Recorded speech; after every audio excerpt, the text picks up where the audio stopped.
वर्धा जिल्ह्यामध्ये आज पुन्हा पावसाचा येलो अलर्ट। नदीकाठावरच्या नागरिकांना सतर्क राहण्याचं प्रशासनाचं आवाहन। आज भंडारा जिल्ह्यामध्ये अतिमुसळधार पावसाची शक्यता। हवामान विभागाकडून जिल्ह्याला रेड अलर्ट। सगळ्या शासकीय आणि खासगी शाळा महाविद्यालयांना सुट्टी जाहीर। नागपूर रायपूर राष्ट्रीय महामार्गावर भंडारा शहराजवळच्या भिलेवाडा ते पलाडी पुलाजवळच्या रस्त्याचा मलबा कोसळला, त्यामुळे महामार्गावर मोठ्या अपघाताची शक्यता। चंद्रपूर जिल्ह्यात पावसाची संततधार। आज मुसळधार पावसाचा अंदाज, त्यामुळे जिल्ह्यातील सगळ्या शाळा महाविद्यालयांना सुट्टी जाहीर। जिल्हाधिकारी विनय गौडा यांची घोषणा।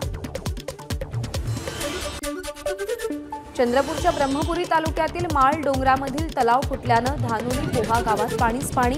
2 दिवसांपासून सुरू असलेल्या पावसामुळे तलावाच्या पाण्यात मोठी वाढ। शेकडो हेक्टर जमीन पाण्याखाली। गेल्या 3 दिवसांपासून सुरू असलेल्या पावसामुळे गडचिरोलीतील अनेक गावांचा संपर्क तुटला। खबरदारी म्हणून आज सगळ्या शाळा महाविद्यालयांना सुट्टी जाहीर। गडचिरोलीमध्ये रस्ता वाहून गेल्यानं गरोदर महिलेला जेसीबीच्या सहाय्यानं नेल्याचा व्हिडिओ व्हायरल। संबंधित महिला आणि बाळ दोघेही सुखरूप असल्याची डॉक्टरची माहिती। नागपूरमध्ये अनेकांच्या घरात पाणी शिरलं। धान्य, घरातील साहित्यासह कागदपत्रांचंही नुकसान। तर अयोध्यानगर भागातल्या नाल्याला पूर आल्यानं साई मंदिर पाण्याखाली। चंद्रपूर शहरालगतच्या इरेई धरणातून पाण्याचा विसर्ग 1 फुटावरून आता अर्ध्या फुटावर।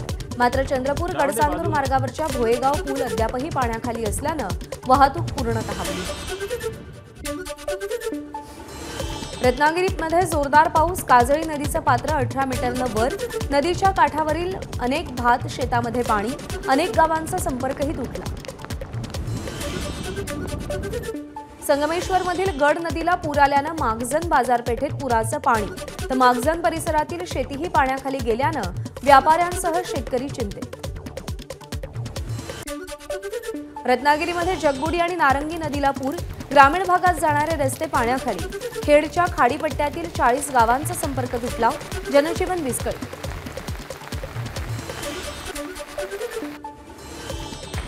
रायगड जिल्ह्यात सुरू असलेल्या पावसामुळे कुंडलिका नदीनं इशारा पातळी ओलांडली, तर महाडमधील सावित्री नदीही इशारा पातळी ओलांडण्याची शक्यता। परिसरातील नागरिकांना सतर्कतेचा इशारा। रत्नागिरी जवळच्या हातीस गावातील प्रसिद्ध पीर बाबर शेख मंदिर पाण्याखाली। मंदिरामध्ये जवळपास 5 फूट पाणी साचलं। काजळी नदीचं पाणी मंदिरात शिरलं। खेडमध्ये मुसळधार पाऊस। जगबुडी नदीनं धोक्याची पातळी ओलांडली। खेडमधल्या बाजारपेठेत पुराचं पाणी शिरलं। सिंधुदुर्गच्या कणकवली तालुक्यात मुसळधार पाऊस। वाघोटन नदी इशारा पातळीवर। खारेपाटण गावात पूरस्थिती निर्माण। कोल्हापूरमधल्या पंचगंगा नदीची इशारा पातळीकडे वाटचाल। जिल्ह्यातील 84 बंधारे पाण्याखाली।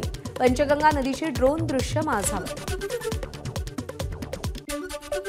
यवतमाळ जिल्ह्यात गेल्या 4 दिवसांपासून पावसाचा जोर। तब्बल 1210 हेक्टरवरच्या पिकांचं नुकसान। पालघरच्या डहाणूमध्ये तुफान पाऊस। कंक्राळे नदीला पूर। इराणी रोड परिसरात पुराचं पाणी शिरलं।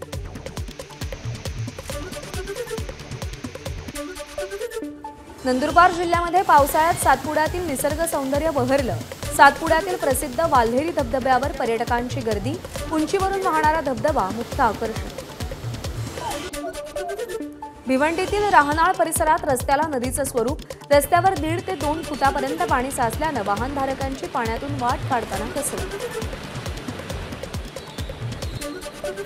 जालन्यातील भाविकाचा केदारनाथमध्ये मृत्यू। पावसामुळे दरड कोसळून 3 भाविकांचा मृत्यू, तर 8 जण जखमी।